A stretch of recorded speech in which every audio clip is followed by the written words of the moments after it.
Hello, grade 4 students. In this video, we will be solving the second science worksheet. Let's start with question number 1, talking about cultivated and wild plants.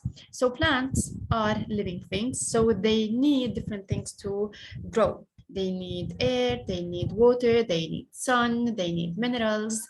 When the plant is taken care of by man, we consider it as a cultivated plant, but when it grows by itself in nature without us caring for it, it is considered as a wild plant. The text in question number 1 says that people cultivated plants about 10,000 years ago. Farmers planted the seeds of plants in the soil. They give them enough water to grow, and they planted them in sunny areas. Plants have not only been cultivated for food. We do not cultivate plants only for food, but cotton plants, for example, are used in clothes. Some flowers like tulips are used or cultivated for decorative reasons. Let's move to the questions now. The answers in here can be taken from the text or from your own information. I prefer to pick them out from the text. Indicate what plants need to grow. As I said, plants need a space to grow in, they need clean air, they need water, they need a sunny area. I will copy these two words from the text. Okay. So plants need water and they also need sunlight. Water and sunlight. Give the name of the man or a person that takes care of cultivated plants. We care for cultivated plants. Gardeners, farmers care for cultivated plants. In the text, they mentioned farmers. So this will be my answer in here. Farmers take care of cultivated plants. How does this person care for these plants? Look. In this paragraph, they're saying, farmers plant the seeds. Farmers make sure that the plants had enough water to grow. Farmers also put the plants in sunny areas. So that's what we're going to write in here. Farmers plant the seeds. Farmers make sure that the plants had enough water to grow, and they plant them in sunny areas. Plant seeds, they make sure the plant have enough water to grow, okay, and they put them also in sunny areas because they need sunlight. Mention one example of cultivated plants. There are many examples of cultivated plants in your houses, in your gardens, in your school. There are lots of cultivated plants, plants that need more care. I will pick my example from the text and say cotton plants. Cotton plants are cultivated.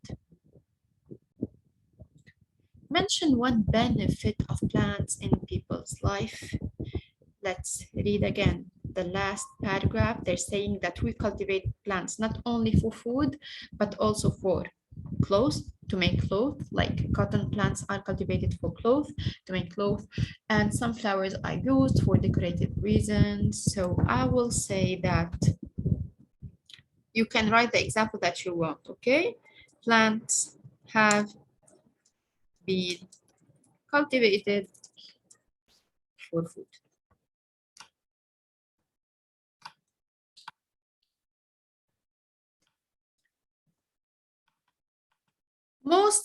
Most of plants in the world are flowering plants. They bloom, they make flowers. And flowers are super important for the plant because they help it reproduce. They help it make the seeds, which are the baby plants. A flower shows different parts. The colored part of a flower is called the petal. So here we have the petal. The petal has bright colors to attract different animals. So here are the petal. I'll cross it. These leaf-like structures, these structures that look like leaves, aren't leaves.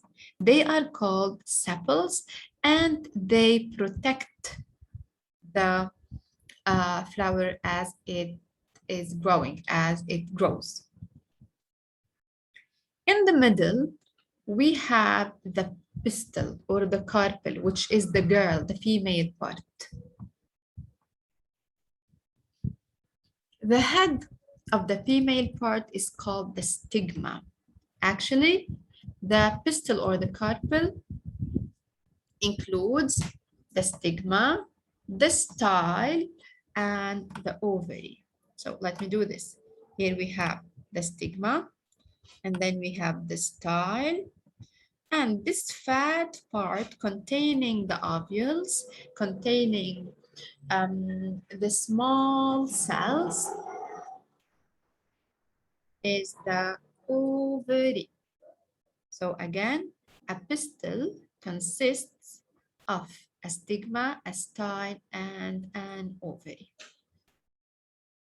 We used stigma, we used ovary, we still have filament and anther.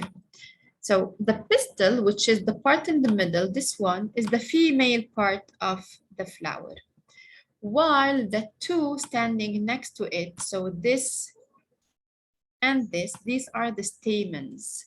The stamen has two different parts. It has an anther, which is usually yellow, and the filament. Anther and filament, the yellow head is the anther. Here we have the anther. Which part of the flower protects the flower as it grows? It's the leaf-like structures. These green structures that look like leaves protect the flower as it is growing. So the sepals protect the flower. Contains the pollen grains. Pollen grains are super important. They are yellow in general, and they are found in the anther. The anther of a stamen. Okay. Contains the ovule, contains the female cells. The ovules are found in the ovary. The ovules are found in the ovaries and attracts insects such as bees and butterflies. The petals, with their beautiful smell and beautiful colors, attract small insects. So look, these sepals, these parts that look like leaves protect the flower as it is growing. The anther, look at them, these yellow parts, they hold the pollen grains. The ovary here, the fat part right here, contains the ovules. It's super important to know this. I'm drawing now the ovules. So the ovary contains the ovules. What about the colored part that attracts butterfly and bees? Here are the petals. This is a petal, this is a petal, and this is a petal also. Last question now. This plant, the moringa, is a fast-growing plant. It has one large trunk and it has perfumed flowers. Let's choose the correct answer. There is one correct answer in each part. The thick stem of a moringa is called what? What do we call this one thick, hard stem? Do we call it a seed? Do we call it a trunk or a perfumed flower? It's a trunk for sure. The moringa is considered as what? Is it a tree, a shrub, or a herb? So they are saying, first of all, look at the picture. This plant has a large size. It has one woody trunk. It has one stem. So for sure it is a tree. It's not a shrub or a herb. The moringa, is it non-flowering? Is it flowering or not a green plant? I should cross this because we can clearly see that this is a green plant. So this is wrong for sure. Now, is it flowering or non-flowering? They said that this plant has perfumed flowers, so it is a flowering plant. Okay, I hope everything is clear now. If you still have any questions about the worksheet, please ask. Bye-bye.